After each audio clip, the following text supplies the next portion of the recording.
Good afternoon. How are we feeling? Love it, love it. My name is Deandra Walker, and I have the honor of introducing our keynote for this afternoon, Jennifer Williams. Jennifer Williams is a distinguished sports leader known for her transformative impact. In May of 2021, she was proudly announced as the Chief Development Officer for the USA Basketball Foundation, a role that exemplifies her commitment to cultivating a culture of excellence and progress within the realm of basketball. In this capacity, she drives the comprehensive growth of the USA Basketball Foundation, pioneering an inclusive fundraising platform. Her efforts support diverse national team programs, youth development initiatives, and innovative programs spotlighting women and fostering social responsibility. Notably, on July 20th, 2022, Williams etched history by securing a monumental $3.5 million donation from the Toll Family Foundation. This landmark contribution stands as the largest gift to the USA Basketball Foundation since its inception in 2019, marking her prowess and resource mobilization. With a distinguished career marked by groundbreaking achievements, Williams has consistently elevated the organizations she's been a part of. Named as the Director of Intercollegiate Athletics at Alabama State University in 2018, she has previously served as the university's interim athletic director and deputy athletic director, driving remarkable success during her tenure. While serving at ASU, the Hornets experienced an unprecedented 43 Southwestern Athletic Conference championships, 3 consecutive Commissioner Cups, and 2 conference academic awards for the highest GPA, all under her leadership. A former athlete herself, Williams excelled as a 4-year letterman and 2-year captain in women's basketball at the University of North Carolina at Chapel Hill. Her professional career began as a reporter for Tar Heel Sports Network and production assistant for Fox Sports South. Hailing from Detroit, Michigan, Williams holds a bachelor's degree with a double major in journalism and African American history from North Carolina and a master's degree in athletic administration from NCCU, where she graduated magna cum laude. Her impact also extends to leadership positions. She was appointed to the NCAA Division I Council in 2018, where she actively participated on the Football Oversight Committee. She has also held executive committee roles within the National Association of Athletic Development Directors, Women Leaders in College Sports Board of Directors, NCAA Board of Governors Committee to promote cultural diversity and equity, Black AD Alliance, and the Black Coaches United Board of Directors. Currently residing in Colorado Springs, Williams finds strength and support from her family, her husband Valdez, daughter Harper, and son Jackson. Williams' journey stands as a testament to her unwavering dedication to propelling the world of sports forward, promoting inclusivity, and advocating for nothing short of excellence. Her innovative leadership remains instrumental in shaping the field of sports administration and forging paths and development that set new standards for the industry. Can we please give a warm welcome to Jennifer Williams? Thank you, thank you. Good morning, everyone. I mean, I know y'all eating, but let me get a little more energy. Good morning. It is an absolute pleasure to address you all today on the topic of authenticity in action, transforming sports culture through empowerment and inclusion in alignment with the summit's theme of unity, building bridges, and breaking barriers in sports and recreation. I would like to thank DeJuan Baker, Associate AD for Diversity, Equity, and Inclusion, and Anthony Price, Director of Recreational Services, for the invitation to keynote such an impactful and important event. It's funny how the universe works. Not many people know this, but Colorado was the first school to send me a recruiting letter in women's basketball. Woo! Go see you, women's basketball. Shout out over there.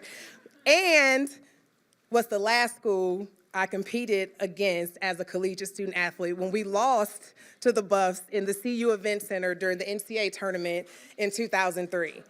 So I know y'all can laugh.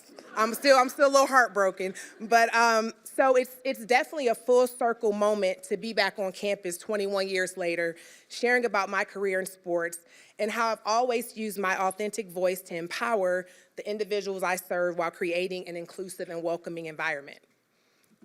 From an early age, I have been committed to breaking down barriers, creating unity, and fostering connections between people to help them succeed. Whether it was being the only girl on my city's Little League baseball team, mentoring freshmen during my college years, or pursuing a career as a Division I athletic director where less than 10% of Black females are represented, I've always stayed true to myself and my values. And have found that my greatest impact has come from operating in my purpose and being my authentic self. I know that most of you all are finishing up your lunch, but before we delve deeper into our discussion, I'd like to pose a question to the audience and have a few of you share your thoughts. I do have prizes. They're in that nice blue Carolina bag over there, so don't be shy. Okay, it's a two-part question. What does authenticity mean to you personally in the context of sports and recreation? And in your current role, do you feel as if you can show up as your professional, authentic self? Don't y'all all jump at once. All right, here we go, right here. And can you stand up and say your name? My name is Erin Beveridge. I'm the manager of business operations at CSU Rec Center. I would say authenticity. Thank you.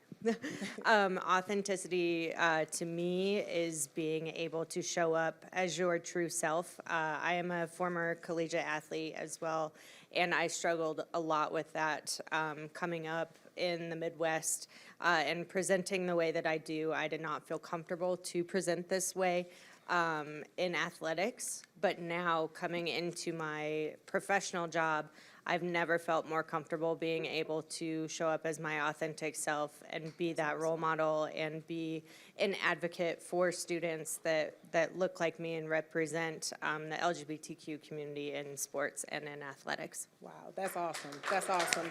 Thank you for sharing. All right, I got more prizes.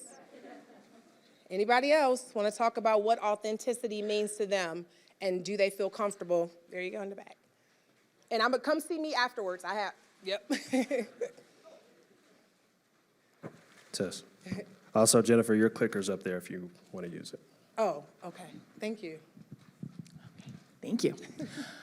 So authenticity to me means showing up as myself, but it strikes me, or it resonates to me as heart-led, coming from here and listening to this and creating that, coming with that, leading from that, to then create the space and shared energy and connection for somebody else, invite somebody else to do that with me and bring themselves and lead from their heart and speak from their heart truthfully. I think truth is a really big part of authenticity for me, so I'm glad that word just came up. And I do feel that in my current role in academic support, supporting student athletes, that I can do that, and it's been a joy to do that and a privilege, and I do see that impact sometimes, daily, in showing up as myself and what that creates for, the students I work with. Absolutely. And my teammates too, I believe. What was your name again? Lauren. Lauren. So Lauren, you said a couple things, truth, and then I like to always talk about leading from a place of love. That's something I'm gonna touch on in the keynote. But the student athletes, I can see the joy in your face when you talked about how you feel comfortable showing up in that authentic space, and they need that. Yeah. Student athletes need you to be your authentic self when you're working with them and be able to share those experiences. So thank you for that. All right, I got 2 more gifts. Give Lauren, give a round of, yes. Let's this side of the room over here. Y'all stuff in your face. I'm gonna pick. Where we got? Okay, I'm gonna come to you. You gonna close us out. Any guys over here want to share? I'm calling the men out. There we go.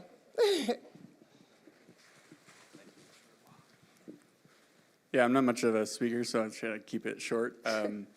But for me, I actually have a tattoo on my arm that says transparency, and I really resonate with that truth aspect. But transparency for me is being just as much critical as I am empowering to myself, and recognizing the aspects to where I can grow, and recognizing the aspects to where I am strong as well. So that means recognizing all aspects of who I am, being true to who I am and being brave enough to stand up and say that and to present that to people. So I do that because I am a young professional, and I try to kind of be honest to that fact and understand where I can grow in the space, but be open to the changes and the feedback that I get within the community. So. Awesome, awesome. What was your name again? Riley. Riley, don't ever say that you're not a good speaker. You had some very good points there, Riley. Transparency, yes. All right, you're gonna close us out. Hi, my name is Emily Giusti. I work in the athletic director's office here. And what authenticity means to me in the context of sports and recreation is showing up as every version of yourself. You know, we talk about giving 100% of yourself every day, but sometimes I'm only going to be able to give 50%. And that's what authenticity means to me, is showing every version of yourself, the good and the bad, and not just putting on a face. Not just putting on that social media face. Yes. That's the side, yep. Go ahead. And I'm privileged to say that I can show up as every version of myself in the workplace here. And yeah. That's awesome. That's awesome. Thank you. Thank you all for sharing. And I would be remiss if I didn't share with you all what authenticity means to me. So for me, being authentic means, it's kind of what a lot of you all said, understanding who you are, and again, being able to show up unapologetically as that person every day. It means owning your dopeness in every aspect of your life. Being my professional, authentic self has helped me break barriers and build unity in the sports industry. When I first started my graduate program, I was unsure as to what area I wanted to work in. I was torn between student-athlete development and external relations. I ultimately decided to focus on the external side, focusing on fundraising, marketing, and corporate sales. But during this matriculation, I had a lot of people tell me that I would not have success as a Black woman working on the external side. See, in college athletics, most Black men and women work in the internal units, so your compliance, academics. But I had a goal to be an athletic director by 40 and felt that working on the external side would better help me obtain that goal, plus my skill set aligned better with this path. So I pursued my dream of landing an external position. After graduate school, I had stops at Women Leaders in Sport. How many people know about Women Leaders in Sport? Woo, woo! All right, I'm on the board, so if you don't know about it, you need to go Google it.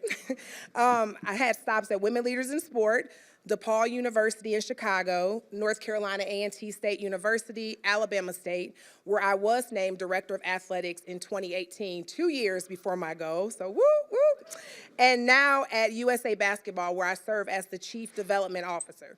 I've had an extremely rewarding career, but there have been challenges along the way. Challenges where I've had to use my authenticity to navigate uncomfortable situations and unite various groups to positively affect change. Two of the most challenging times in my career came when I worked at North Carolina A&T and Alabama State. So I'm a new professional in the industry leading my own department, so just want to give you all some context. So when I was hired at A&T, I was hired to oversee all of the external units, specifically the management of the newly formed Aggie Athletic Foundation. I was tasked with unifying 3 athletic groups who were in competition with each other. Note, the AD did not tell me they were competing with each other during my interview. Under one entity, which is the foundation. These groups had operated in a silo for years and were not too pleased about relinquishing control and coming under one fundraising arm. However, I remained steadfast and transparent, there's that word, transparent, in my approach and over-communicated the vision and goals to my board of directors and key stakeholders of each fundraising group. I was genuine, intentional, and accessible to the stakeholders and provided them with a platform to ask questions. I would hold monthly town hall meetings so that their voices were heard. Through this approach, I was able to successfully unify 3 different competing fundraising groups within our athletics department into one entity. Staying transparent and being my authentic self while creating a space where everyone felt included and involved allowed me to have tremendous success during my 4 years in Aggieland. I could have come in forceful, laying down the hammer, demanding that the groups accept change, which was recommended, but that way did not align with my core values and my authentic approach. So like Usher, where my millennials at, I did it my way. In addition to bringing in 7 figures annually through our external units, which was unheard of at the time at a historically black college and university, the Aggie Athletic Foundation was recognized as a model booster organization by the Council for Advancement and Supportive Education, CASE, excuse me, which was the first for an HBCU. And in 2017, I was named to the National Association of Athletic Development Directors, NAD, the executive committee, the first time in the organization's history that a black woman had served in that capacity. Another example of authenticity in action is when I was named the Director of Athletics at Alabama State University after serving a year as the interim AD. Some individuals felt that I wasn't qualified enough to be in the position because of my age and my gender, and because I wasn't a product of the university, some also felt that I wouldn't understand all of the needs. However, through patience, lots and lots of patience, transparency, access for alumni and key stakeholders to connect with me, I was very visible on social media and engaged our alums through various electronic communications, and always leading from that place of love and integrity. I was able to galvanize the support of alumni, the local community, some who had never been involved with Alabama State, and corporate entities to support us as we aim to create champions in sport, but most importantly, champions in life. By being my authentic self and always owning my dopeness, I refuse to let anyone steal my light. We were able to win 43 conference championships, 3 consecutive commissioner cups, and 2 departmental academic awards. I was only there for 4 years now. I need an applause for that. That was a lot. But these accolades are a direct testament to me walking in my purpose and not listening to the naysayers, and understanding the value and importance of my experiences, which were very different from the organizations I served, but through that difference was able to enhance the overall productivity of each entity. I prided myself on being an asset, but not changing who I was at the core to obtain success. In the vast landscape of sports, authenticity is the guiding light that illuminates our path forward. It is the courage, as I shared earlier, to be our true selves, to embrace our unique identities, and to stand tall in the face of adversity. Authenticity is not just a buzzword. It is a catalyst for change, a force that can break down barriers and pave way for a more inclusive and empowering sporting community. Authenticity in action goes beyond the confines of individual athletes. It encompasses the principles and practices upheld by sports organizations, national governing bodies, and the fans themselves.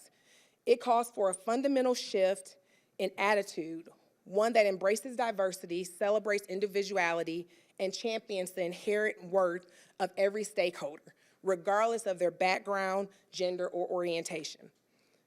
But how do you show up as your authentic self every day? It's hard. You talked about it. It's hard showing up every day as your authentic self. So I have like 5 rules I'm gonna give you all to how to do it. First, you have to embrace and know your core values. How many of you can rattle off your core values right now? Okay, I saw your hand first. What's your core values? Mm-hmm. No, but that was good. I put you on the spot. Who else? Core values. Anybody else? I'll go back to you again. Uh-huh. Who has 5 for me? My girl in the back. You gonna stand up, Alicia? To add to what they said, integrity is at the top of the list for me. My faith, family, transparency, and leading with empathy. Yes, yes. Those are amazing. It's no wrong or right answer. This is what is important to you at the core. So, excuse me, everyone. I didn't start thinking about my core values until I participated in the NCAA Dr. Charles Whitcomb Leadership Institute. Anyone familiar with that program? I know. If you are not familiar with the leadership development programs that the NCAA offers, you need to tap in. They are fantastic. I would not be the professional I am today if it was not for that program. But I did not start thinking about those core values until we had an assignment to identify and share our top 5 core values. By completing this exercise, I understood how to align my actions and decisions with my values. This can help you stay true to yourself and build trust with your constituents, and also better recognize if the organization you're at is not the right fit. 2, communicate openly. Share your thoughts and ideas while also being receptive to others' perspectives. I have a personal board of directors. Does anybody have a personal board of directors that they sound off with? I do. I have this personal board of directors who I sound off with so that I'm not tunnel vision or tone deaf in my decision making. Authenticity involves honest and respectful lines of communication. Here comes that word again. Be transparent. Be open about your strengths, weaknesses, and experiences. Acknowledging your imperfections can make you more relatable and approachable to your colleagues and to the people you serve. It makes you human. Embrace diversity. Respect and appreciate the diversity of your peers, backgrounds, experience, and perspectives. The magic truly happens when you have diversity in thought around the table. And lastly, stay true to your principles. What the kids say? Stand 10 toes down. Stand 10 toes down for what you believe in and advocate for fairness and equality in the workplace. Your authenticity can inspire others to do the same. Showing up as your authentic self in the workplace can be a powerful way to foster a positive and inclusive environment. Similarly, breaking barriers in sport and recreation means challenging and overcoming the systemic obstacles that hinder individuals from fully participating, excelling, and enjoying the benefits of sport and recreation. These barriers can manifest in various forms, including discrimination, unequal access to resources, and limited representation of marginalized groups. By breaking down these barriers through authenticity and action, we can create an environment where everyone has the opportunity to engage in sports and recreation on equal footing, regardless of their race, gender, abilities, or socioeconomic status. All right, so now we have an interactive group project. How many of y'all like group projects? I didn't really like them when I was in school, I'm just gonna be honest, but I think this is a good group project. We need the colored paper, yep, all right. Dewan is getting that for me. So now I'm gonna invite you all, let me use this clicker, see, multitasking. That's the group project.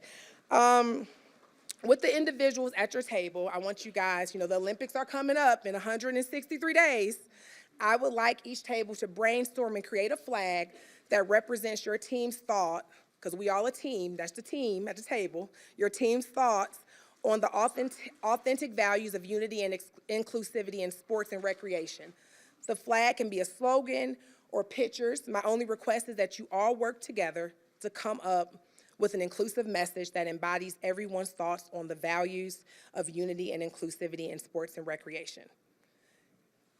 And so we have some time. Let's take like 10 minutes, maybe 10, maybe 15 minutes to engage in this exercise, and then we'll come back together and share some of the flags. Okay, so who wants to share? So we drew a flame as the middle because in order to make change, you need to burn things up sometimes.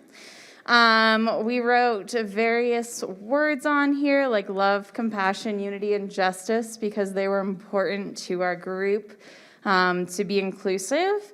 And we drew various inclusion symbols, including like the pride flag and BLM. And then we drew the Olympic rings and the Paralympic symbol. And then we drew a little ram because we are the CSU table. Okay, thank you. Oh, somebody said boo. No, hey, no booing. Cheers, not jeers over here. Thank you. That was great. Round of applause. All right, okay, right here in the back. All right, Taylor got a hype squad over here. Here, Taylor, I got you. Thank you. Vanna Black over here. So here we go. Y'all didn't like that? I mean, my side love job that. I is a love that. comedian. Like, no. We obviously had to follow up the CSU table because there's a buffalo pulling our people up the mountain, obviously. It is Ralphie. And so we have a mountain, and on top we have the mountaintop talking about Dr. Martin Luther King. And then we have Paris, Together We're Better is our slogan with the Olympic rings. And then we have people kind of coming up the mountain, everyone together with Ralphie leading the charge. And she's bringing our team up there, and we've got everyone of different colors, shapes, sizes, creeds, abilities, so that we can all together make sure everyone gets to the mountaintop. Oh my God, I love it. I love it. Thank you. Thank you. So together we are better. That was the slogan? Yes. So for USA Basketball, our slogan is golden together. So I like the together. That might be top-notch information. I don't know if I'm supposed to share that. So okay, but don't share. Okay, we on live? Okay, just kidding. No, I'm joking. All right, back here, table in the back. Ooh, okay. Hype her up. Yeah, let's get some. Woo, woo.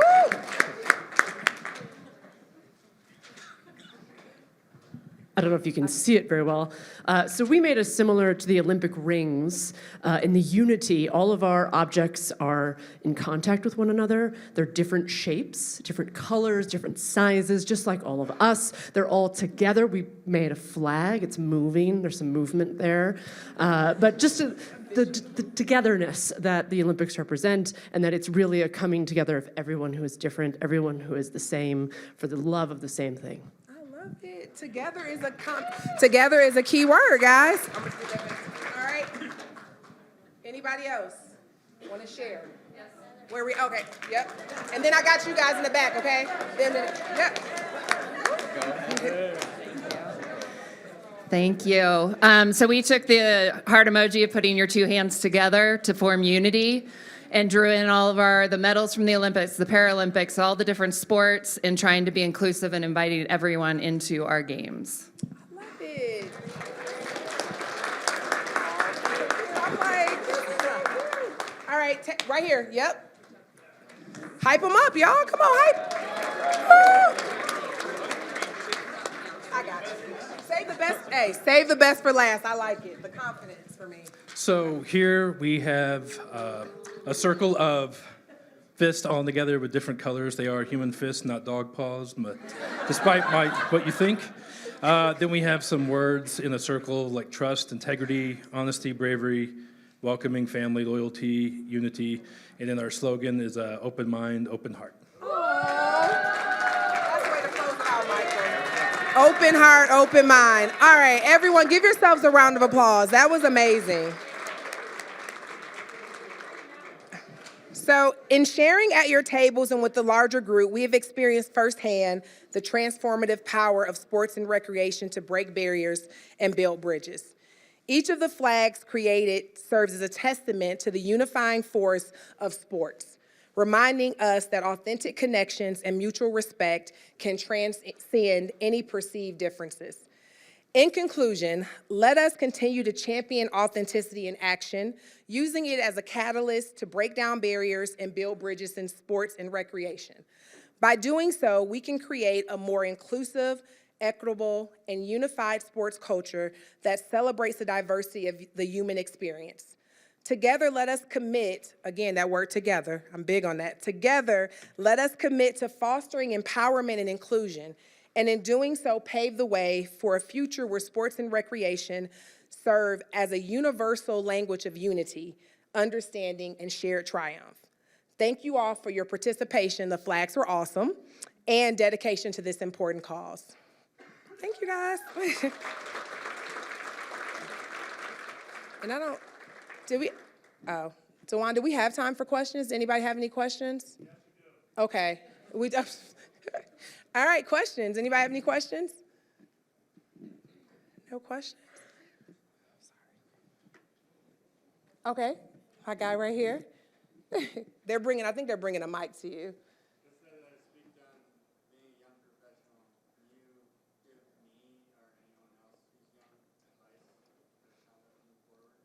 So you said as a young professional, any advice? Is that what you were asking? I would say as a young professional, know that you can be a leader in whatever role you're in. It doesn't take having the title. Know that you still have a voice and that you can be a leader. I have a lot of students that I mentor question their leadership abilities because they're an intern or a GA or, entry-level position.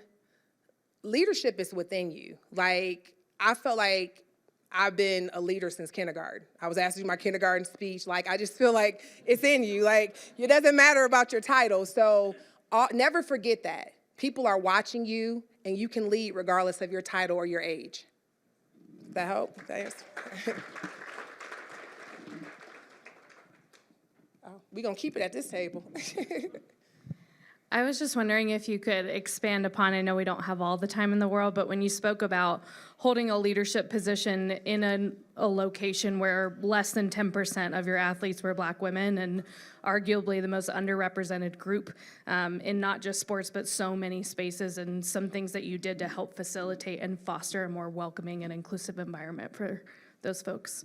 Yeah, so the stat I gave was about less than 10% of Black women being Division I athletic directors. And, I knew going in that it was a very low, chance, but I've always stayed true to my goals. I'm a goal setter. And I aligned myself with people who could champion for me when I wasn't in the room.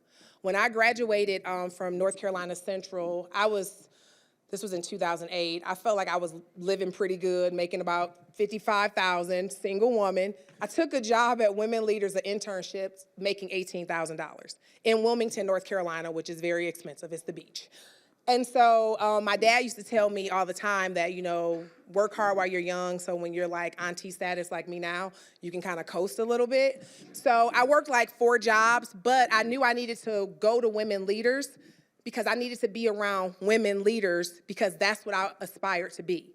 So it's about being strategic and aligning yourself, putting yourself in places where you can be seen, where people will remember you. I remember even going into, how many of y'all been to NACDA? Okay, so I was a part of NAD, which is your development arm. I would walk into rooms bigger than this, 500 people. It would be probably 5 Black people in there, maybe 1 woman in fundraising. And so what I would do, that some people could get intimidated about that, but being a former student athlete, I'm 6 feet in heels, I'm about 6'3". So I'm asking questions, I'm making sure people don't forget me, I'm wearing a bright suit. Like, you're gonna remember this face, and that led to me being asked to moderate sessions, to lead panels on fundraising, to participate in this. And so when I applied for scholarships, I got them because they remembered me. So be intentional about your path. Does that answer? Yes, okay. Right here, and then I'll come over to you. I think that's something that came up at our table about being your authentic self, and something that I agree with is being brave and the vulnerabilities that come with it. What advice do you have to kind of overcome those vulnerabilities to be your authentic self? Say that last part again. What advice do you have to overcome those vulnerabilities to be your authentic self? I think the word came up with integrity. I had a lot of chances when I was an AD to do things the easy way, to do things that weren't favorable, but integrity is one of my core values. And I'm gonna stand on that. Like, I'm gonna go to sleep at night. Like, a lot of people I know couldn't sleep well because they were doing things that were not of high integrity. So you just have to, again, I really think it's like, you have to know your core values.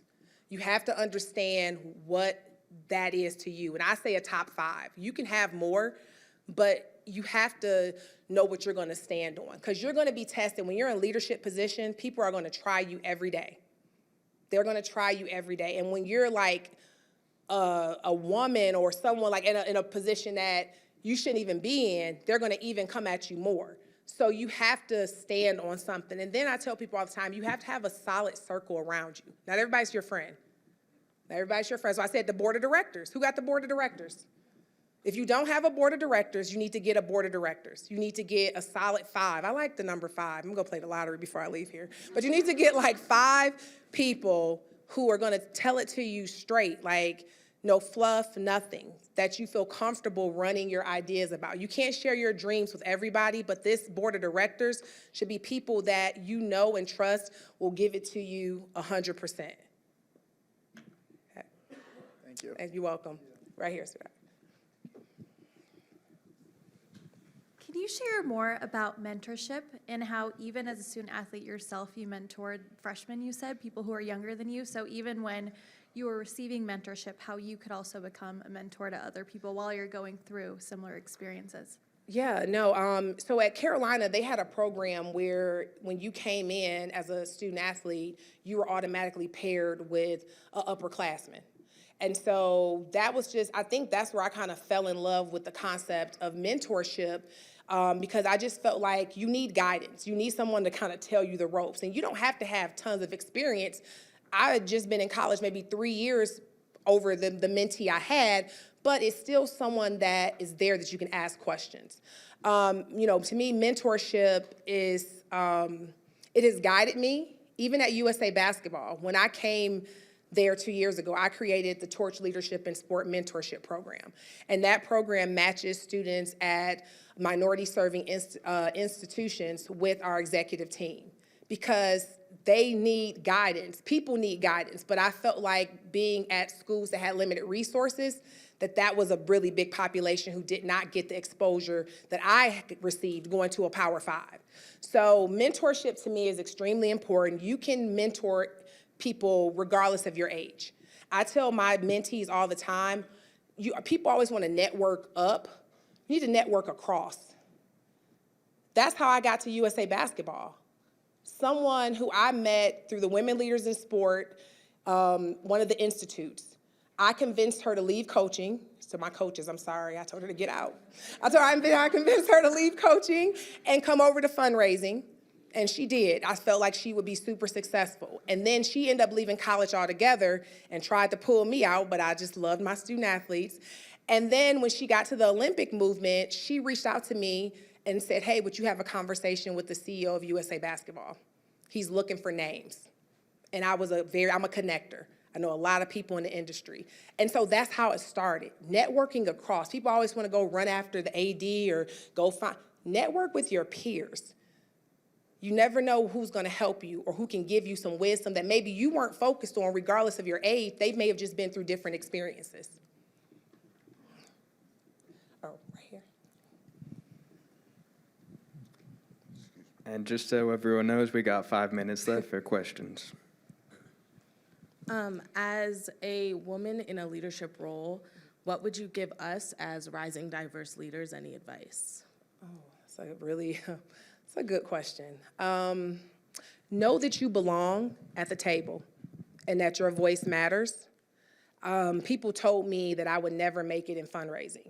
I had people that look like me told me that I need to figure something else out.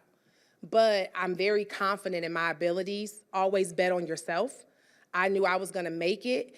And so again, I was intentional about my strategy to do. And I think that goes again to being a student athlete. We have to strategize on the court. My coach told me that's why I played, because I had a high IQ.